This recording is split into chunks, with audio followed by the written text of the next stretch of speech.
এই যে বাবু, তোমরা কি আমাকে দেখে মিষ্টি কুমড়া ভাবতেছো নাকি? আমি কিন্তু নারকেলের ছোট ভাই কচি ডাব। আরে আরে, পিছনে কে যেন চাকু ঘষতেছে। বাবুরে, আজকে মনে হয় আমার পিছনটা কেটে সব পানি বের করে ফেলবে। ও মালিক, তুমি যে আমাকে এইভাবে থাপড় দিয়ে নিলে, আমার কলজা টলজা সবকিছু তো একদম নড়ে উঠলো। আরে ধুর মালিক, কি একটা পুচকে চাকু নিয়ে আসছো, ও তো আমার মাথায় ঠিক মতো কাটতে পারতেছে না, আর পিছনে গেলে তো পুরো ভেঙে যাবে গো। আরে সালা, তুই তো আমাকে পুরো খেপিয়ে দিলি রে। মালিক, চলো তো আগে ওর পিছনটাই কেটে ফেলি, তাহলে শিক্ষা হবে। এ হে বাবা, আমি কোনো সাধারণ ডাব নাকি? আমি হলাম আফ্রিকান বিগ সাইজ ডাব। আমাকে কাটতে চোদন আছে, আর একটু পর না তোমার চাকুটাই ভেঙে যাবে।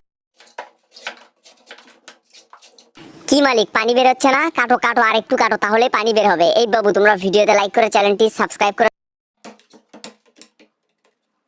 এই তো পানি বের হয়েছে, আর একটা ঘুতা মারলেই ওর সব পানি বের হয়ে আসবে। এই যে মালিক, অবশেষে এই কচি শরীর থেকে তো ডাবের পানি বের করেই ফেললে। এখন কবজি ডুবিয়ে